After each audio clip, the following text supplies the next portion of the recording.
안녕하세요.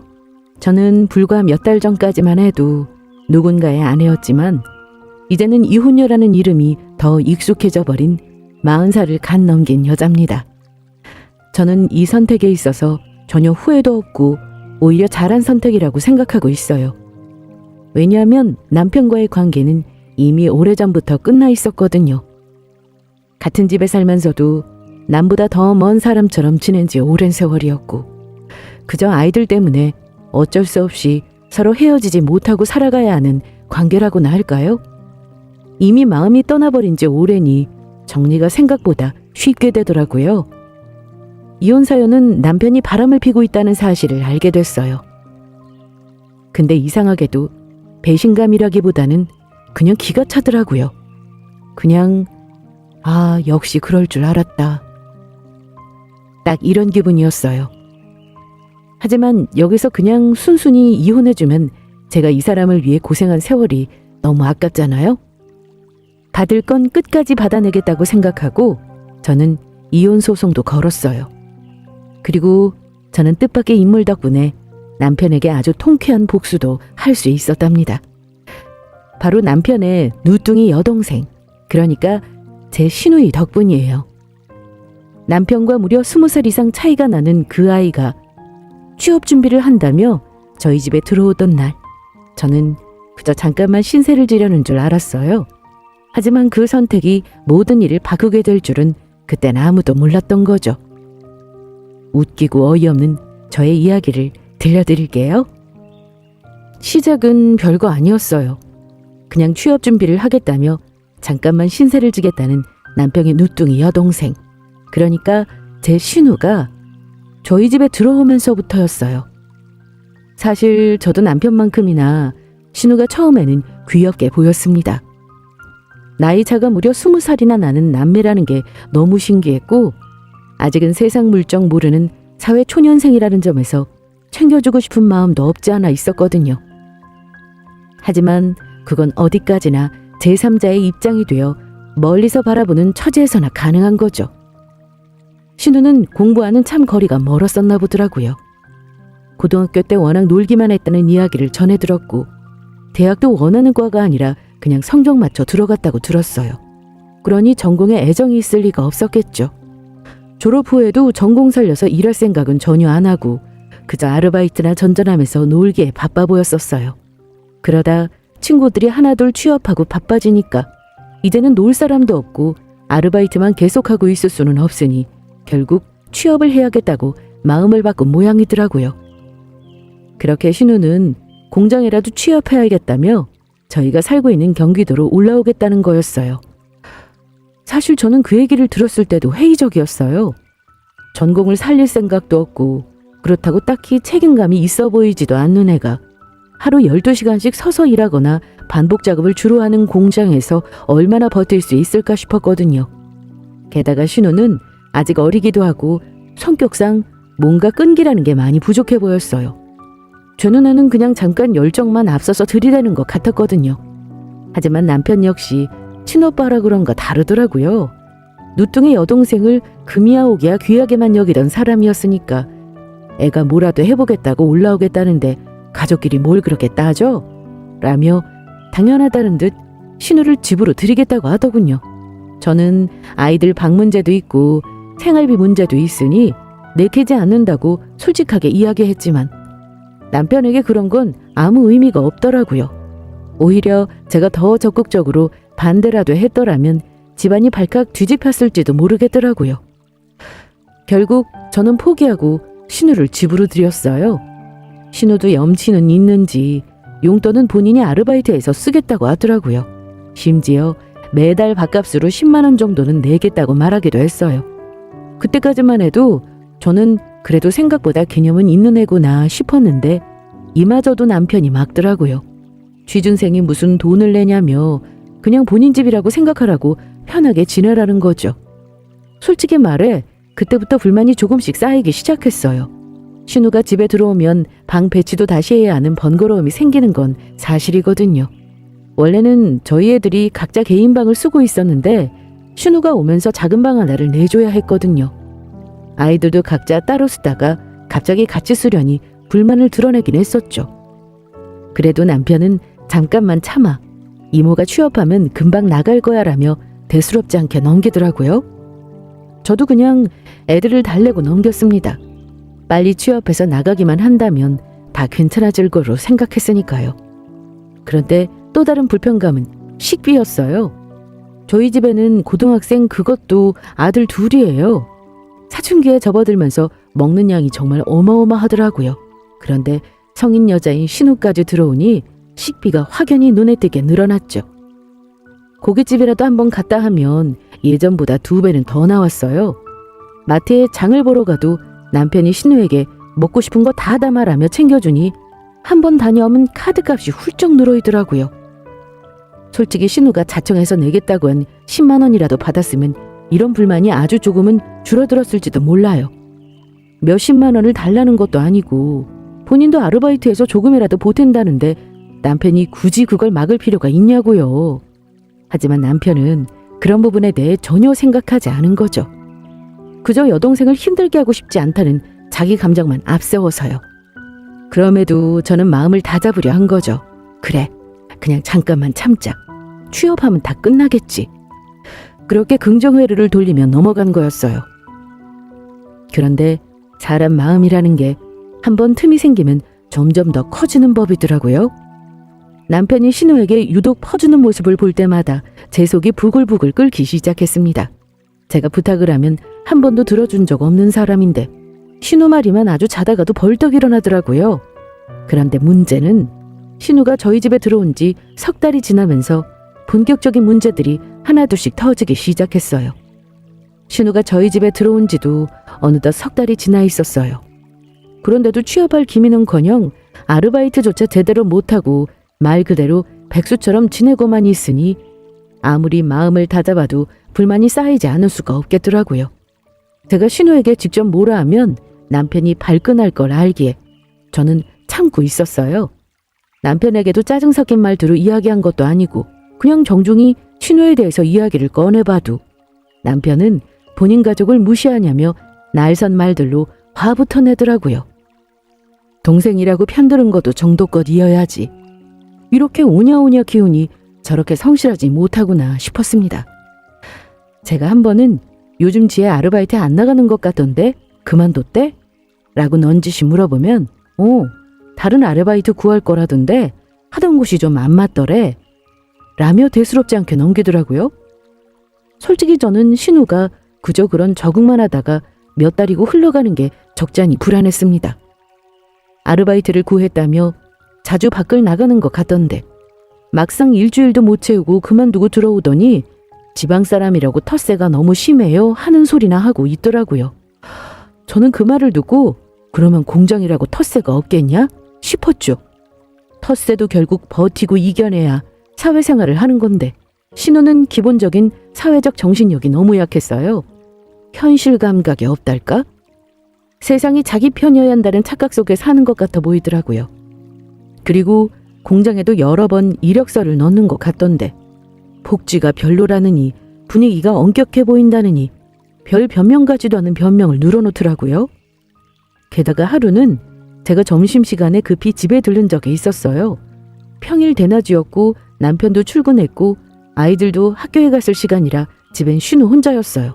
그런데 현관문을 열자마자 치킨 냄새가 훅 풍기더라고요.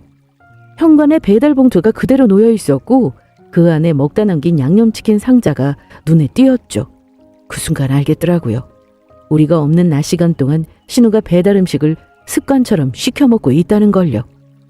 그 모습을 들킨 신우도 민망해하는 듯 했지만 그날은 두고 왔던 걸 가지고 금방 나가야 하는 상황이어서 뭐라 따져 물을 정신도 없었어요. 근데 그 후로 알게 된 건 치킨만이 아니더라고요. 떡볶이, 피자, 족발 이 모든 음식을 남편 카드로 먹고 있던 거더라고요. 물론 그 카드 명의는 남편이지만 결국 그 돈도 생활비 항목 중 하나잖아요. 어쩌면 저한테 돌아올 수 있는 예산이 줄어드는 거일 수도 있는 건데 저 몰래 혼자서 배달을 매일같이 시켜 먹는 건 솔직히 너무 비양심적이라고 느껴졌어요. 그리고 다 같이 먹는 것도 아니고 혼자 몰래 야금야금 먹고 있는 게 너무 괘씸했어요. 이 이야기를 남편에게 했다가 그날 밤 싸움이 났네요. 좀 적당히 시켜 먹게 하라고 이야기했다가 먹는 거로 쪼잔하게 굴지 말라는 이야기까지 들었습니다. 집안일을 돕는데도 답답함이 엄청났어요. 빨래를 개고 있으면 슬쩍 다가와 옆에 앉아 개는 척은 해요. 그런데 석 달이나 되었으면 옷 접는 모양새 정도는 눈에 당연히 익히는 거 아닌가요? 매번 손이 느려서 오히려 제가 스트레스를 받는 상황이 반복됐어요. 결국엔 내가 할게 그냥 쉬어 하게 되더라고요. 지금 생각해보면 일부러 그런 소리 들으려고 야가 빠진 행동을 했던 건가 싶기도 하네요. 설거지는 또 어떠냐면요. 신우가 뭐라도 하려 들면 남편이 옆에서 하지마, 너 다한증 있잖아, 습진 생겨, 이래버려요. 아예 손 하나 까딱 못하게 해요. 이쯤 되면 쥐준생이 아니라 저희가 상전을 모시고 있는 게 분명해 보이더라고요. 그렇게 스트레스가 누적되어 가던 중 결정적인 사건이 터져버렸어요. 저는 현금을 주로 쓰는 편이라 매일 지갑에서 현금을 꺼내 쓴 후 가계부 정리를 해요. 그런데 어느 날 1, 2만 원이 없어졌더라고요. 처음엔 제가 계산을 잘못했나 싶어 하루 종일 계산기를 두드렸어요. 그런데도 빈 원인을 찾질 못하겠더라고요. 어디 흘렸나 보다 하고 어쩔 수 없이 넘겼고 그 기억이 술술 잊혀갈 때쯤 또 3만 원이 비는 거예요. 누가 들고 갔는지 제가 지갑에서 흘려버린 것인지 도무지 감이 안 잡히더라고요. 그런데 어느 날 지갑 안에 넣어둔 5만 원짜리 한 장이 없어졌을 때 그제야 저는 이건 분명 누군가가 가져간 거구나 라는 확신이 들었어요. 저희 아이들은 절대 그런 짓을 하지 않아요. 용돈도 부족함 없이 주고 있고 돈이 필요하면 정중히 얘기할 줄 아는 아이들이거든요. 그리고 웬만하면 부족하단 말도 안 하는 애들이에요. 그리고 남편은 카드만 쓰고 현금을 들고 다니지도 않죠. 그러면 남은 사람은 단 한 명, 신우뿐이잖아요. 그 의심을 확인하려고 저는 작은 실험을 해봤어요. 5만 원짜리 지폐 6장을 지갑에 넣어두고 거실 테이블에 일부러 지갑을 놓아뒀죠. 그리고는 샤워 좀 하고 올게 하고 안방으로 들어가 씻는 척 했어요. 조용히 귀를 기울이며 거실 소리를 듣는데 몇 분 뒤 오빠 나 잠깐 나갔다 올게 하는 신우 목소리가 들리더라고요. 다녀와. 대답하는 소리가 들렸고 신우가 문을 나서는 소리를 들은 직후 곧바로 저는 거실로 나왔어요. 지갑을 열어봤더니 5만 원짜리 2장이 바로 사라져 있는 거예요. 단 10분도 안 되는 사이에 말이에요. 아이들은 모두 친구를 만나러 나갔었고 남편은 베란다에서 골프채를 닦느라 정신 팔렸더라고요. 신우가 부랴부랴 나가는 거에서 저는 확신이 들었어요. 범인은 신우라고요. 너무 당황스럽고 어이가 없어서 화가 났습니다. 도대체 왜? 용돈은 남편에게 매달 얼마씩 받고 있는 거로 아는데 그게 부족하면 말로 할 수도 있었잖아요. 근데 몰래 그것도 언니 지갑에서 현금을 꺼내는 짓을 하다니. 그 예의에 어긋난 행동에 저는 더는 참을 수가 없었고 곧장 베란다에 있는 남편에게 말을 꺼냈어요. 지혜가 내 지갑에 손대는 것 같아. 내가 괜히 이야기하는 게 아니라 이젠 진짜 확신이 생겼어. 오늘 일부러 확인까지 해봤거든. 당신도 알잖아? 내가 돈 계산을 잘못할 리 없다는 거. 저번부터 하루 이틀도 아니고 계속 몇만 원씩 없어지는데 이상하잖아? 그래서 아까 5만 원짜리 6장을 일부러 넣어뒀었어. 그리고 일부러 씻으러 가는 척 안방에 들어갔다가 다시 나왔는데 지혜 나가는 소리가 나더라니까? 나가는 소리 듣고 나와서 곧바로 지갑 확인해보니 2장이 비었어. 이게 뭘 의미하는지 알겠어? 뭐? 지혜가 가져갔다고? 그럴 리가 없잖아. 괜히 오해하고 생사람 잡는 거 아니야? 지혜가 그럴 애가 아니야. 내가 걔를 몇 살부터 키워왔는데 내가 더 잘 알지. 당신이 예민하게 생각하는 거라고. 그리고 내가 거실 바로 가까이에 있었는데 지갑 여는 소리 같은 거 듣지도 못했어. 당신이 어디서 잃어버린 거 아니야? 왜 엉뚱한 애한테 뒤집어 씌우려는 거야? 지혜가 도둑질을 한다고 몰아가는 거야 지금? 몰아가는 게 아니라 내가 안방에 들어가기 전까지 분명 6장이었다고. 내가 지금 없는 말을 지어내는 것 같아? 당신이 거실 가까이에 있었다고? 골프채 닦는다고 정신 팔린 상태였었잖아. 안 들렸을 수도 있지. 하지만 슬쩍 지갑 들고 들어가서 방에서 빼낸 다음에 다시 올려놨으면 당신이 어떻게 알아? 지금 집에 있는 사람은 당신, 나, 지혜뿐이잖아. 애들은 다 나갔고 당신은 골프채 닦고 있었고 난 안방에 있었는데 돈이 사라진 거면 당신 말은 돈에 발이라도 달려서 혼자서 나갔다는 거야? 아니, 그게 진짜 지혜가 한 거라면 그럼 지혜도 지금 상황이 좀 많이 힘들었나 보지. 취업 준비하면서 마음고생도 심할 거고 돈도 없으니까 그런 거일 거 아니야.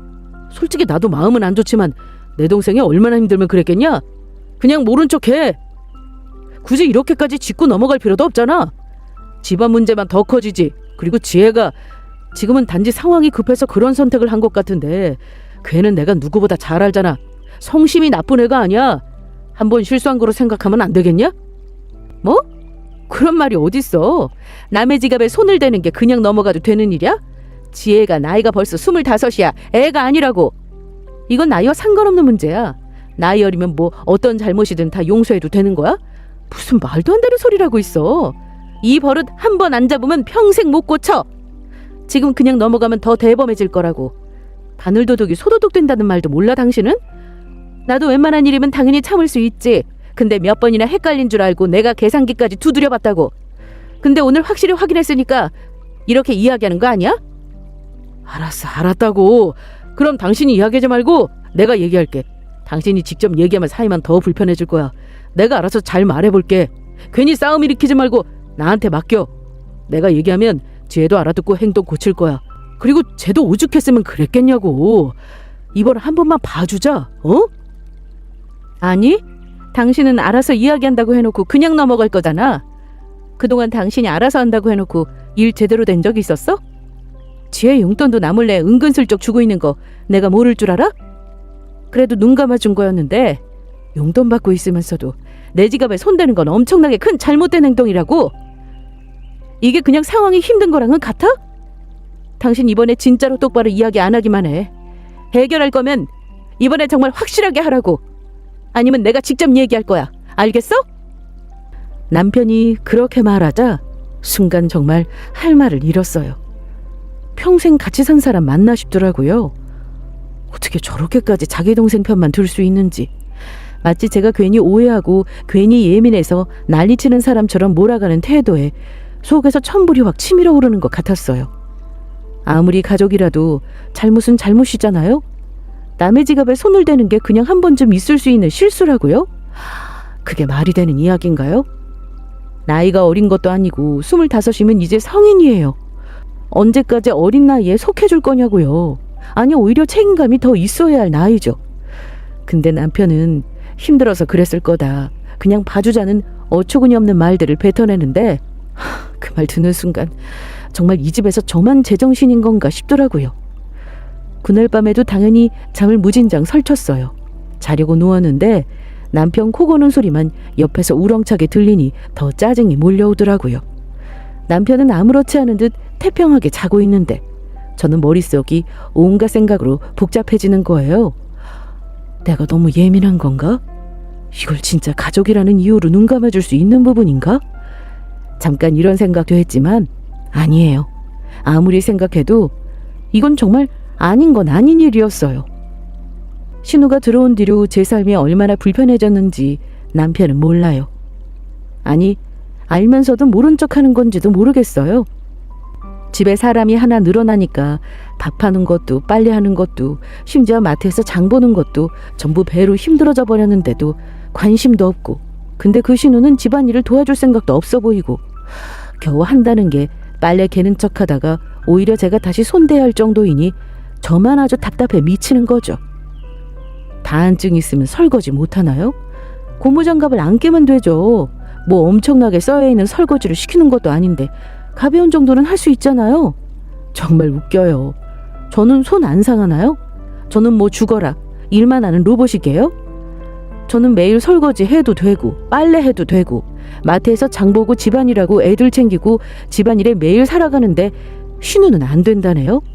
취업 준비도 하는 둥 마는 둥 대충 하고 있으면서요. 게다가 하루 종일 집에서 배달 음식 시켜 먹고 넷플릭스만 보는 애를 무슨 귀하게 모셔야 하는지 도무지 이해가 안 가요. 그리고 무엇보다 돈, 그 못된 손버릇은 어떻게든 고쳐야 해요. 남편이 내가 얘기할 게라고 했을 때도 당연히 믿음이 안 갔어요. 저 사람이 진짜 신우한테 진심을 담아 충고를 하기는커녕 용돈을 더 올려준다는 이야기나 뱉어내는 건 아닌가 걱정되더라고요. 저는 온갖 복잡한 생각을 가진 채로 억지로 잠을 청했습니다. 그리고 다음 날이 되었는데 평소와 다름이 없더라고요. 남편이 신우한테 한마디라도 했으면 분위기가 달라졌을 텐데 신우는 여전히 해맑았어요. 그걸 보는 순간 오히려 더 확신이 들었어요. 남편은 신우를 절대 건드리지 않겠구나 하고요. 그냥 또 넘어간 거구나 싶었습니다. 그러니 신우가 저렇게 당당할 수밖에 없는 거죠. 그때 참 속으로 이 집에서는 저만 바보가 된 기분이 들었어요. 저만 계속 참아주고 넘어가고 남편은 동생만 감싸고 신우는 그런 분위기에 힘입어 점점 더 대범해지니 이렇게 가만히 있으면 저만 손해볼 게 뻔해 보이더라고요. 그래서 앞으로는 남편한테 맡기지 않고 신우 일이 뭐든 제 선에서 해결해야겠다 싶었습니다. 한 번 더 돈에 손대는 날엔 한 채 고민도 없이 바로 몰아할 예정이었어요. 그런데 이 일이 있고 얼마 지나지 않아 또 다른 엄청난 황당한 일이 터져버렸어요. 정말 이건 상상도 못한 전개라서 순간 어이가 없어서 웃음까지 나오더라고요. 저는 계절이 바뀌면서 옷 정리를 싹 하려고 드레스룸을 정리하려던 참이었어요. 그런데 남편 옷장을 정리하려는데 서랍장 맨 구석에 셔츠 하나가 완전 꼬깃꼬깃 구겨져서 깊숙이 처박혀 있는 거예요. 남편은 빨래 한번 제대로 개는 사람이 아니지만 자기 옷은 각 잡힌 군대식으로 정리하는 사람이에요. 참 재수없죠? 그런데 티셔츠 서랍에 셔츠라니 이상하잖아요. 그래서 뭔가 싶어 꺼내봤죠. 오래 들어가 있었는지 퀴퀴한 냄새까지 배어있더라고요. 그냥 빨래바구니에 넣으려고 옷 한번 털려고 셔츠를 펼친 순간 제 눈앞에 보인 건 모카라에 선명하게 묻어있는 여자 립스틱 자국이었어요. 순간 머리가 멍해지더라고요. 뭔가 싶어서 몇 번을 봤는데 분명히 입술 모양 같더라고요. 몇 달 전부터 이상한 낌새가 있긴 했거든요. 평소에 쓰지도 않던 향수가 갑자기 남편 회사에서 풍기질 않나. 골프 모임이라는 핑계로 집을 비우는 날이 더 잦아졌거든요. 그때는 설마 싶었는데 그게 진짜가 돼버리니 정말 기가 차더라고요. 그 자리에서 셔츠를 들고 한참을 서 있었어요. 화가 치밀어 오르면서도 어이가 없어서 웃음이 나왔죠. 이제는 진짜 됐다 싶었어요. 이걸로 완전히 끝내버리자고요. 저희 부부는 몇 년 전부터 사이가 많이 안 좋았었어요. 그땐 이혼 직전까지 간 상태였었고요. 심지어 이혼 신고서까지 작성해 놓아둔 상태였고 제출만 하면 되는 상태였는데 아이들 때문에 접었던 거였어요. 그런데 이제는 남편의 외도가 너무나도 명백한 이유가 돼버리니까 미련 없이 끝날 수 있겠더라고요. 그렇게 마음을 굳히고 저는 바로 탐정사무소에 연락을 드려놨습니다. 남편 외도 증거를 확실하게 잡을 증거들을 부탁드린다고요. 일주일 정도면 충분하다고 하더라고요. 비용은 꽤 들었지만 이게 제일 깔끔한 방법인 것 같더라고요. 이거는 복수 축에도 끼는 건 아니지만 저는 마음을 먹고 나니 곰곰이 생각하게 되더라고요. 그냥 이혼만 하고 끝내는 건 너무 쉽게 그를 놓아주는 건 아닌가 싶어서요. 물론 남편의 유책이 더 크니 제가 받을 수 있는 위자료가 더 많겠죠. 하지만 그와는 별개로 가정을 내팽개치고 여자랑 바람난 이 쓸모없는 인간이랑 그 철없는 신우이에게 제대로 정신이 번쩍 들게 할 무언가를 주고 싶은 생각이 들었어요. 한참을 고민하던 그때 거실에서 돈가스를 먹으며 넷플릭스를 보고 있는 신우가 눈에 들어오더라고요. 여전히 구직할 생각은 없고 배달만 시켜먹는 한량 그 자체였죠. 그 순간 번뜩하고 아이디어가 떠올랐어요. 이왕이면 이 철부지 신우를 이용해서 더 확실하게 판을 키워야겠다고요. 어차피 남편은 신우에게 한없이 약하잖아요. 신우를 믿기 삼으면 남편은 꼼짝 못할 것 같더라고요. 신우는 돈만 있으면 뭐든 할 애니까 남편 카드를 쥐어주면 상황은 쉽게 굴러갈 거라 생각했어요. 그렇게 저는 저만의 재미있는 계획을 꾸미고 있었습니다. 저는 증거들이 모이는 대로 이혼 소송을 걸 준비를 했어요. 일주일 뒤 탐정사무소에서 건네받은 사진들을 보고 저는 정말 황당하고 어이없고 화나고 온갖 감정들이 뒤섞였어요. 사진 속 남편은 너무도 자연스럽게 젊은 여자와 골프 데이트를 하고 있었고 자식도 있는 남자가 젊은 여자의 손을 잡고 잘도 데이트하고 있더라고요. 남편의 바람 상대는 같은 직장에서 일하고 있는 동료라고 들었어요. 딱 봐도 어려 보이는 여자였는데 아직 30도 안 돼 보이는데 그렇게 한창 젊고 할 거 많은 친구가 뭐가 아쉬워서 유부남을 붙잡고 있는 건지 진짜 이 친구도 정상은 아닌 것 같더라고요. 남편은 이미 한창 내려가고 있는 인생의 내리막길에 서 있는 남자였고 돈이라도 많은 재벌도 아니었는데 그 여자 눈에는 뭐가 그렇게 멋져 보였던 걸까요? 저는 역겹다는 생각밖에 안 들었어요. 배신이란 단어는 이제 저희 부부에게는 통하지 않고요. 이젠 그냥 꼴도 보기 싫었어요. 아이들에게는 이 사실을 얘기하진 않았어요. 이런 일로 아이들의 정서를 깨뜨리고 싶지 않았거든요. 집에 와서는 평소와 다를 것 없이 행동했어요. 남편에게만 조용히 이 사실을 알릴 생각이었거든요. 남편이 퇴근해서 집에 들어왔을 때도 저는 일부러 아무렇지 않게 맞이했어요. 아이들이 혹시 눈치라도 챌까봐 일부러 평범하게 저녁도 차려주고 평소처럼 식탁에 둘러앉아 밥을 먹었죠. 그리고 모두가 잠이 들고 저희 부부도 이제 슬슬 잠자리에 들려고 할 때쯤 남편에게 말했죠. 당신 옷 정리하다가 셔츠에 립스틱 묻은 거 봤어. 제 말에 남편은 갑자기 얼굴이 굳더니 사색이 되어버리는 거예요. 뭐라 말을 얼버무리는 것 같길래 변명할 생각하지 마. 우리 어차피 이혼하려던 거 애들 때문에 미룬 거잖아. 근데 이젠 속 시원히 끝낼 수 있겠네. 당신한테 이혼 소송 걸어뒀어. 위자료라도 제대로 받아야지. 알고 있으라고. 제 말이 끝나자마자 남편 얼굴이 완전히 얼어붙었어요. 남편은 연신 한숨을 쉬며 어찌할 줄 몰라고 하더라고요. 뭔가 쭈뼛쭈뼛하면서 변명을 늘어놓길래 제가 바로 말을 잘라버렸죠. 하지 말라고 변명. 구차해 보여. 아무 말 하지 마. 그냥 조용히 끝내. 애들한테는 내가 알아서 얘기할 거고 내일부턴 따로 지내. 잘못한 사람이 나가야지 우리가 나갈 수는 없잖아.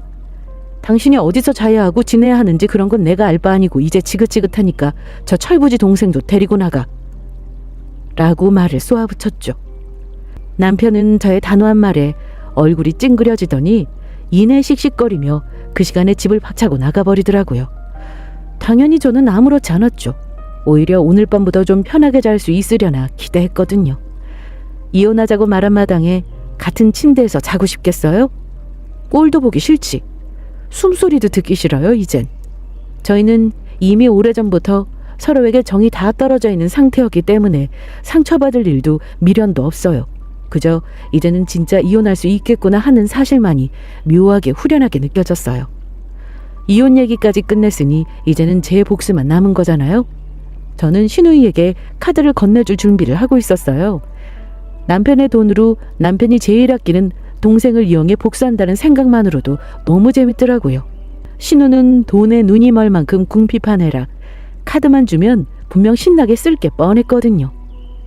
다음 날 남편은 결국 집에 들어오지 않았어요. 내연녀 집에 가서 잤든 모텔에서 잤든 그건 제가 알 필요 없는 일이라 연락도 안 했습니다. 저는 아침부터 저의 재미있는 계획을 실현하기 위해 비장의 카드를 들고는 신우가 있는 방으로 들어갔어요. 지혜야, 요즘 취업 준비하느라 많이 힘들지? 내가 보니까 요 며칠 잠도 제대로 못 자는 것 같은데 아르바이트도 했다 하면 텃세도 심하고 많이 힘들지? 나도 너 같은 나이 때 그런 거 겪어봐서 알아. 그래서 말인데 바람 좀 쉬고 와야 취업 준비도 더 잘 안 되겠어? 밖에 나가서 바람도 쐬고 친구도 만나고 맛있는 것도 먹고 그래야지. 저번에 보니까 경기도에 일하는 고등학교 때 친구도 있다면서 그 친구랑 만나서 쇼핑도 좀 하고 기분 전환도 하고 와. 이 카드가 사실은 오빠 카드인데 오래전부터 안 쓰던 카드거든. 아내 자네에게 제법 있는데도 오빠는 이 카드가 있는지도 까맣게 잊고 살고 있어. 그래서 취업 준비 선물로 넣어 주려는 거야. 부담 가지 말고 그냥 마음껏 써. 한도는 꽤 넉넉하니까 걱정하지 말고 사고 싶은 거 다 사. 네? 이거 제가 진짜 써도 돼요?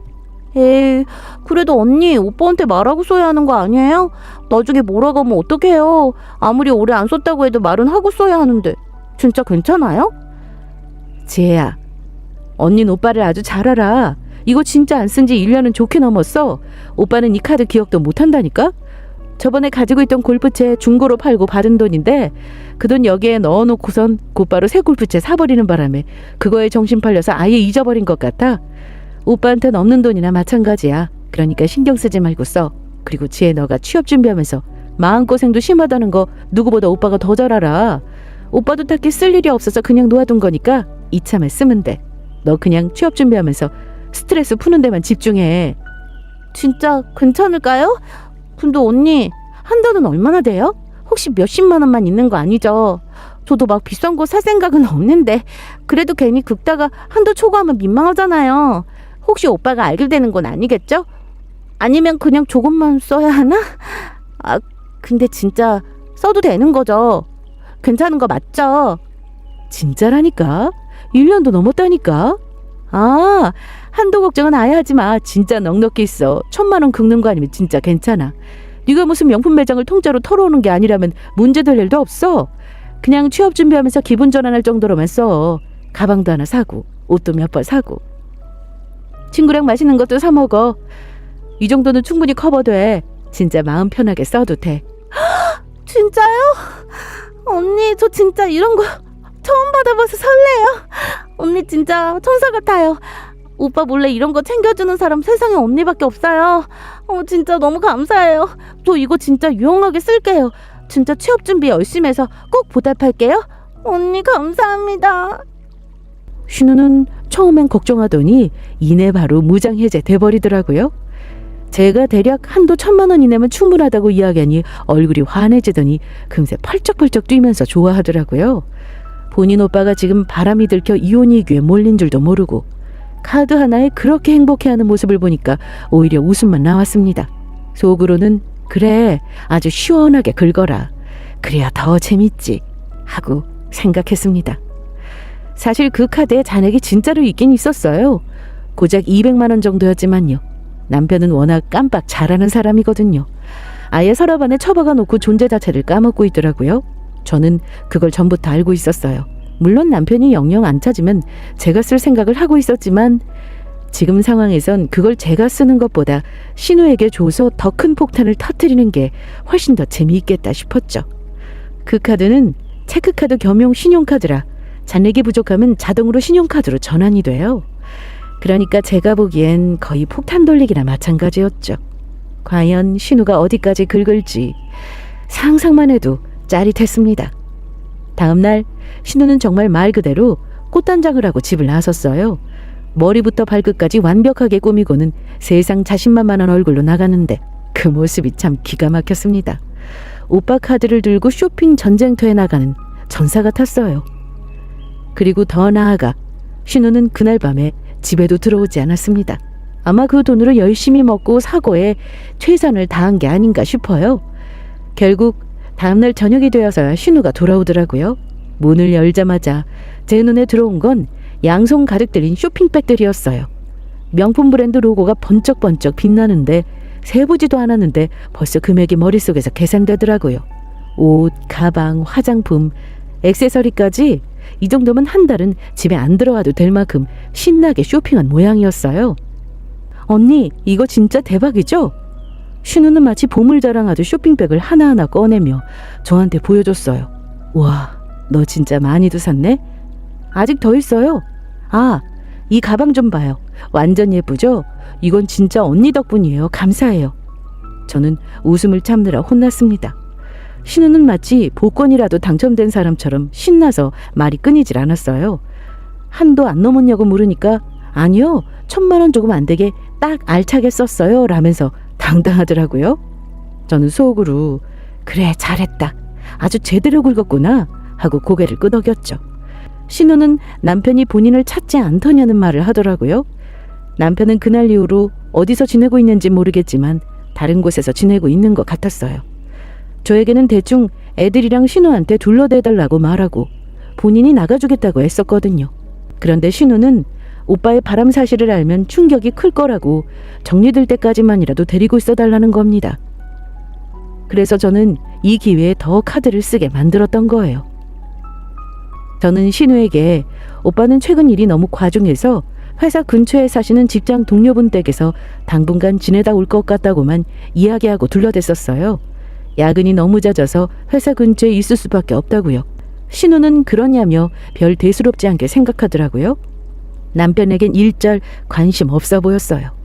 그 사이 이혼 소송은 당연히 순차적으로 진행되고 있었어요. 변호사와 함께 증거 자료들을 정리하고 제출하면서 하나씩 절차를 밟아가니 이제는 되돌릴 수 없는 길을 걷고 있다는 게 실감나더라고요. 남편은 집을 나간 뒤로 연락도 거의 없었고 아이들 앞에서는 생사 여부 정도만 이야기해주는 정도였어요. 아빠가 어쩔 수 없이 회사 일 때문에 당분간 집에 못 들어온다는 이야기요. 아들 둘이니 아빠가 없는데도 관심도 없더라고요. 오히려 그게 더 편했어요. 저도 서로 얼굴을 안 보는 게 좋았으니까요. 그리고 드디어 다음 달이 되었고 남편 카드가 결제일이었나 봐요.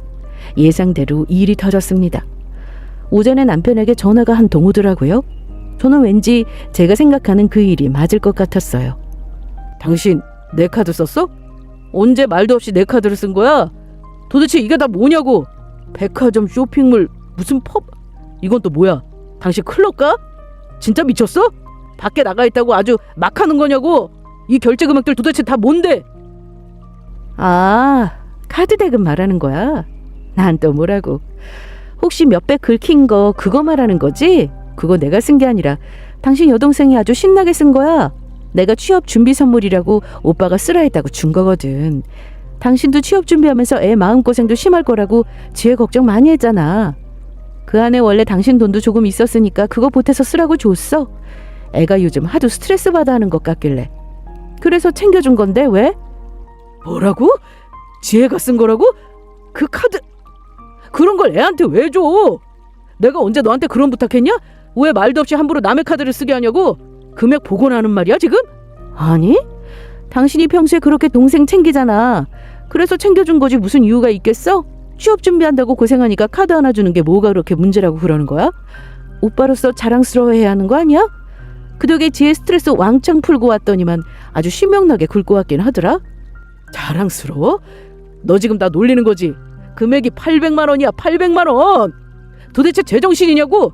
무슨 나이도 어린 애가 돈을 그렇게 흥청망청 쓴다는 거야? 너가 일부러 시켰지? 그 정도 쓰라고.